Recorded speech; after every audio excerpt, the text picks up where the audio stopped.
Selamat pagi para apoteker seluruh Indonesia. Kembali lagi bersama saya Apoteker Ikadik Bagiana bersama Parma Brokes dari PDI Jawa Tengah.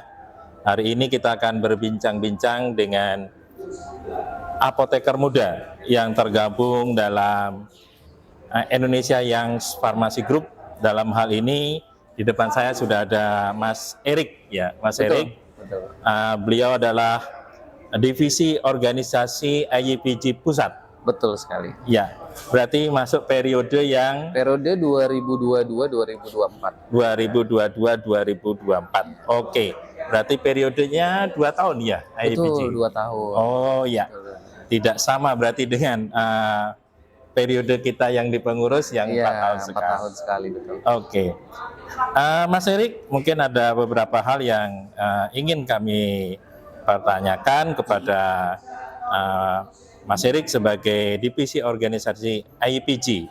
Mungkin yang pertama Mas Erik bisa memperkenalkan dulu terkait dengan IYPG kepada para calon apoteker muda yang saya dengar setiap sumpah itu sekitar 7.000-an apoteker muda. Betul sekali, yang setiap ada. tahun. Iya. Nah, ini kira-kira mungkin bisa diperkenalkan, mudah-mudahan nanti ini bisa didengar oleh para apoteker muda bahwa di Indonesia ada yang namanya IYPG yang menaungi mereka, yaitu para apoteker muda. Monggo silakan Mas Erik. Oke, baik. Terima kasih kesempatannya Pak Apoteker Kadek ya. Jadi IYPG itu mungkin banyak ya yang masih belum tahu, bahkan singkatannya pun nggak tahu gitu ya. Jadi sebenarnya IYPG itu Indonesian Young Pharmacist Group. Jadi perkumpulan apoteker muda yang ada di Indonesia. Ya. Kemudian sejarahnya itu lahirnya awalnya itu di tahun 2011 dan mulai ada kepengurusan itu di 2012. Nah, sebetulnya kita ini turunan ya dari organisasi serupa tingkat Asia. Ada namanya IYPG juga, IYPG ya, atau ASEAN Young Pharmacist Group. Kemudian di breakdown ke tingkat negara atau tingkat masing-masing negara gitu. Kita punya namanya Indonesian Young Pharmacist Group. Nah, kemudian kita juga punya tagline namanya Simple, Fun, and Young ya. Jadi Simple, Fun, and Young itu ya mencirikan bahwa anak muda itu ya bisa simple, kemudian fun dan juga ya young gitu, muda gitu ya. Nah, kemudian sekarang statusnya memang sudah lebih jelas lagi untuk IYPG ini adalah perhimpunan di bawah IAI. Jadi kalau ada himpunan, ada perhimpunan ya. Kalau himpunan itu kan ada Hisfarma, Hisfarkesmas, ada Hisfardis dan lain-lain. Nah, terus ada juga perhimpunan. Kalau perhimpunan itu ada Apoteker Tanggap Bencana, kemudian ada IYPG, ada perhimpunan yang lain juga. Kalau tidak salah ada 4 ya. Nah, IYPG ini adalah perhimpunan. Nah, landasan dibentuknya IYPG itu sebenarnya ada 3 pilar. Yang pertama itu komunikasi antar apoteker muda, kemudian setelah komunikasi itu kompetensi ya. Jadi kompetensi apoteker muda, dan yang terakhir adalah kaderisasi. Yang pastinya kaderisasi untuk generasi penerus dari pengurus IAI gitu. Nah, dan kan dari tadi nyebut muda terus ya. Nah, jadi IYPG itu memang ada persyaratannya, yaitu apoteker yang usianya di bawah 35 tahun gitu. Walaupun misalkan nanti nih Pak Kadek misalkan usianya di atas 35 tahun memang nggak bisa ikut IYPG nih, tapi untuk event-eventnya itu bisa. Tetap bisa ikut. Jadi saya sedikit cerita, waktu itu ada kegiatan musyawarah nasional di Jakarta, itu pesertanya bahkan ada bapak-bapak yang udah sangat senior sekali gitu. Jadi walaupun namanya Indonesian Young Pharmacist Group, pengurusnya itu muda-muda, tapi kegiatannya tetap melibatkan apoteker senior. Ya, jadi ini berarti tidak perlu khawatir, ini para apoteker yang senior ya, meskipun tidak bisa masuk di kepengurusan, tetapi semua kegiatan IYPG itu apoteker senior bisa ikut terlibat di dalamnya. Nah, mungkin lebih lanjut Mas Erik, ini kan banyak yang akan mempertanyakan, terutama para apoteker muda ini yang baru lulus. Bagaimana kalau persyaratan tadi sudah disampaikan usia maksimal 35 tahun. Nah, mungkin bisa dijelaskan untuk menjadi anggota IYPG itu apakah secara otomatis atau harus daftar? Kalau daftarnya kemana biar nanti bisa lebih jelas. Oke, oke, Itu baik. monggo Sir. Jadi untuk IWPG ini ada beberapa tingkat ya Pak. Ya. Ada tingkat pusat atau nasional atau Indonesia yang Pharmacist Group PPIAI, kemudian ada juga pengurus daerah Ya. ya. Nah kalau untuk pengurus daerah biasanya tiap periode itu pasti akan ada open recruitment. Jadi teman-teman itu kalau misalnya sudah lulus apoteker, biasanya kan ada namanya POPCA ya, Ya. pengenalan organisasi dan pembekalan calon anggota. Di situ biasanya akan ada promosi IWPG. Nah, di situ teman-teman bisa ikuti, simak, kemudian follow, bisa juga follow Instagramnya kalau pengurus pusat itu Indonesian.YPG. Kemudian kalau untuk pengurus daerah itu biasanya berbeda-beda ya, Itu. nama username-nya. Itu bisa follow up terus di situ. Kalau misalnya emang penasaran pengen join aktivitas kita apa, bisa follow di Instagramnya. Dan yang paling mudah adalah ketika teman-teman lulus biasanya di Popca itu akan ada pengenalan IWPG. Jadi setelah lulus itu nggak langsung otomatis jadi anggota IWPG, tapi harus daftar dulu. Betul.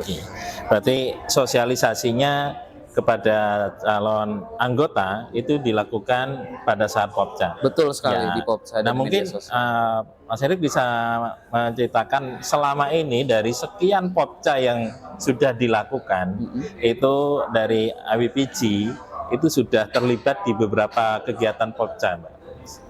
Untuk Popca biasanya gini, kita itu disesuaikan sama pengurusnya itu ada di daerah mana. Ya. Nah, jadi kan PSPA tuh nggak di semua daerah ada Ya. ya. Jadi ada mungkin kalau di Jawa itu hampir semua ada ya. Hampir dari ujung barat sampai ujung timur itu ada PSPA. Tapi untuk beberapa daerah di luar Jawa itu mungkin Popcanya masih hanya di beberapa kampus saja. Nah, biasanya misalnya kayak di Sumatera, yang ada PSPA itu mungkin hanya di Medan, ya, di Sumatera Utara gitu. Nah, itu biasanya yang terlibat itu pengurus pusat yang domisilinya di sana. Jadi kalau misalnya saya domisilinya di Jogja, mungkin ikutnya ya Popca di Jogja aja gitu. Jadi kita tetap bagi-bagi tugas karena kalau pengurus pusat ini kan tersebar seluruh Indonesia ya pengurusnya. Jadi kita juga bagi-bagi tugas.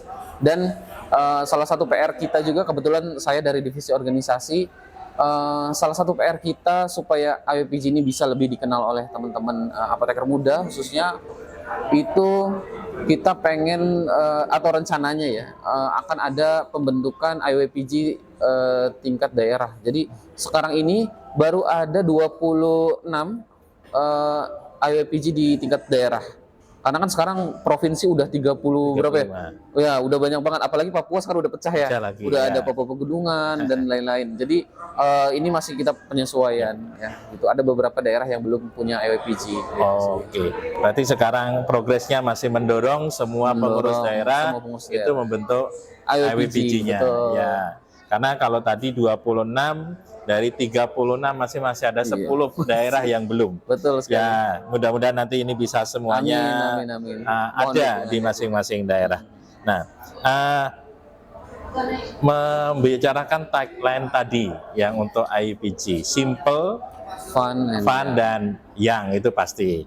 Ya, mungkin ini yang perlu yang saya ingin gali, bagaimana keterlibatan terutama para apoteker muda yang tergabung di IWPG dalam memperjuangkan marwah profesi apoteker. Nah, ini yang penting, terutama apalagi sekarang kita masih berpolemik, ada tantangan baru dengan munculnya Undang-Undang Kesehatan Nomor 17 yang mengatur tentang salah satunya praktek profesi apoteker. Betul. Ya, gimana yang sudah sekarang ini dilakukan? Oke ya.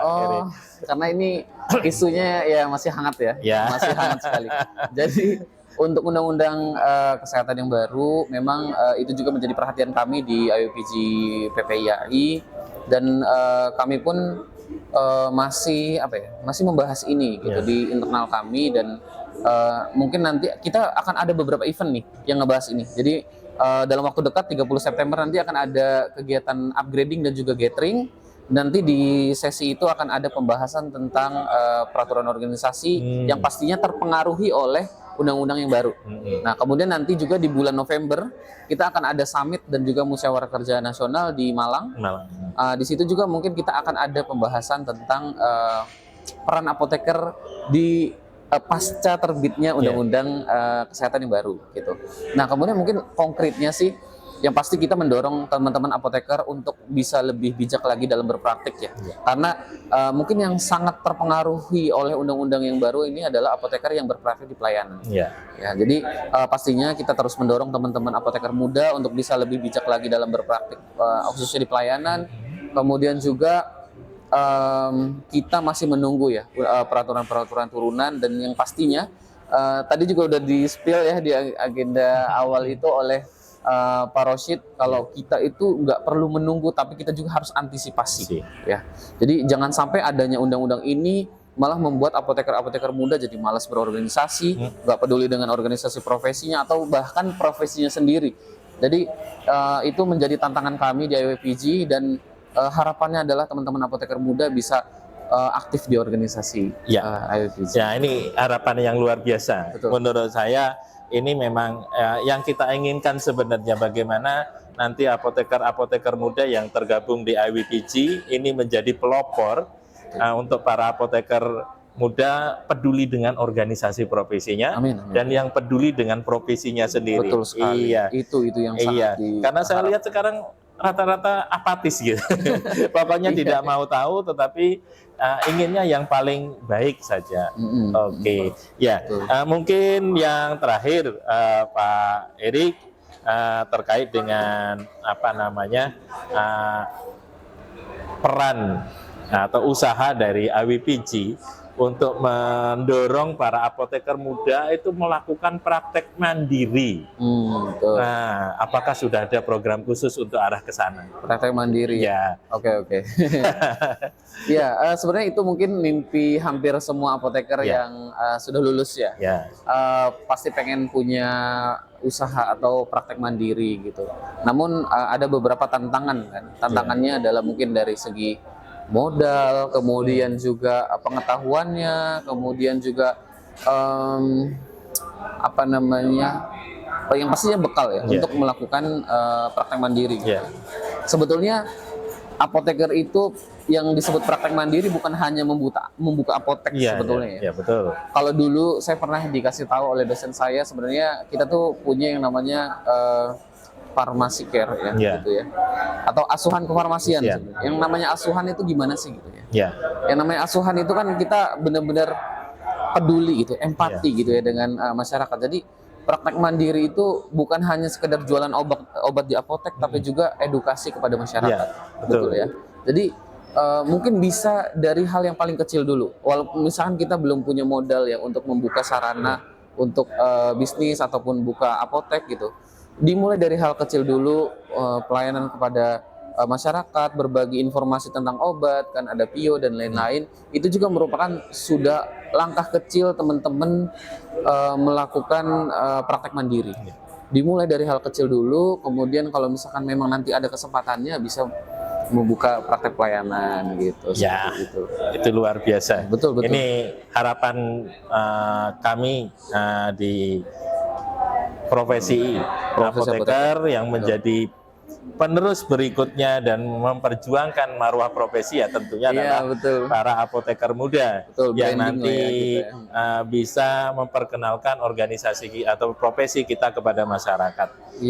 Nah, mungkin terakhir aja penutup Erik bisa menyampaikan closing statement ya terkait dengan IWPG ke depan mau seperti apa?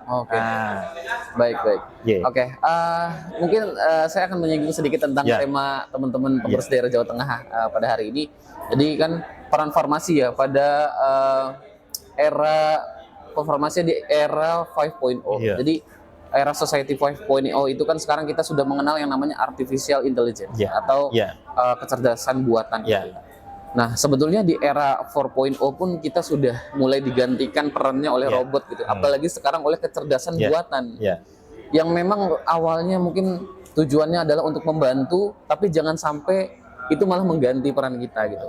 Nah, pesan saya mungkin untuk teman-teman apoteker muda adalah walaupun kita mungkin perlu bantuan oleh media ataupun teknologi, tapi jangan sampai menghilangkan marwah kita ini manusia ya, manusia yang adalah makhluk sosial yang harusnya kita yang lebih sering berinteraksi dengan manusia yang lain, Ya, bukan malah betul. robot gitu yang berinteraksi dengan ya, manusia yang lain. Dan harapan saya sih sebetulnya silakan teman-teman apoteker muda aktif di IWPG, ya, dan harapan saya di IWPG adalah dapat menjadi